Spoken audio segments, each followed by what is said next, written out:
ગુજરાતના જાણીતા યુટ્યુબર અને ઇન્સ્ટાગ્રામની અંદર રીલો અપલોડ કરતા ગેમનું પ્રમોશન કરતા તમને બધા લોકોને ખબર છે કે ગુજરાતની અંદર સારું એવું નામ એવું ભરતભાઈ આહિર સાથે મિત્રો વાત કરી તો કેસરી કિંગ સાથે મિત્રો બે બીજા મિત્રો હતા। હવે મિત્રો પોલીસ સાહેબોએ શું ધરપકડ કરી છે ખાસ કરીને આગળ તમને બધી જાણકારી બતાવવા જઈ છું। ચેનલમાં પહેલી વાર આવી તો વિડીયો બને એટલો ભાઈઓ શેર કરીને સબસ્ક્રાઈબ કરવાનું ભૂલતા નહીં। તમને બધા લોકોને ખબર છે કે ગુજરાતની અંદર સારું એવું નામ અને મિત્રો આહિર સમાજનું ગૌરવ એવું ભરતભાઈ આહિરને ગુજરાતની અંદર કોણ નથી ઓળખતું। હવે મિત્રો વાત કીધું તે પ્રમોશન કરતા હતા બેટિંગ એપ્લિકેશન।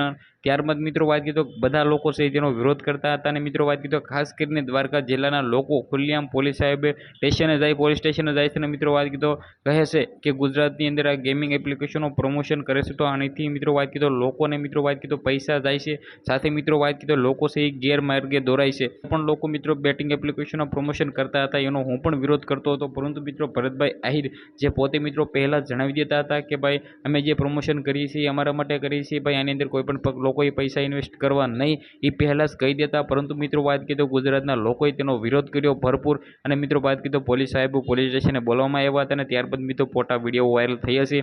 હવે મિત્રો અત્યારે ભાઈ ભરતભાઈ આહિર તો ભાઈ તેને કંઈ પણ થયું નથી તે જેલમાં નથી। ઘણા બધા લોકો એવું કહે છે કે આટલા વર્ષની સજા થઈ આટલા વર્ષની સજા થઈ તો મિત્રો બિલકુલ ખોટું છે ને ભરતભાઈ આહિર અત્યારે ઘરે જ છે। સોશિયલ મીડિયાની અંદર ગઈકાલે તેને સ્ટોરી પણ અપલોડ કરી હતી તો આના અંદર મિત્રો વાત કીધું તમને શું લાગે છે કે ગુજરાતની અંદર બેટિંગ એપ્લિકેશન રાજા ગેમિંગ એપ્લિકેશનનો પ્રમોશન બંધ થવો જોઈએ? હું પણ કહું છું બંધ થવો જોઈએ। આપણે ઓનલી મિત્રો ગેમિંગ એપ્લિકેશનના પ્રમોશન જ વિરોધ કરતા હતા એવું નથી કે ભરતભાઈ આહિરનું ગુજરાતની અંદર સારું એવું નામ છે। આજના વિડીયોમાં આટલે જ માહિતી આપણે એક નવો વિડીયો મળીએ।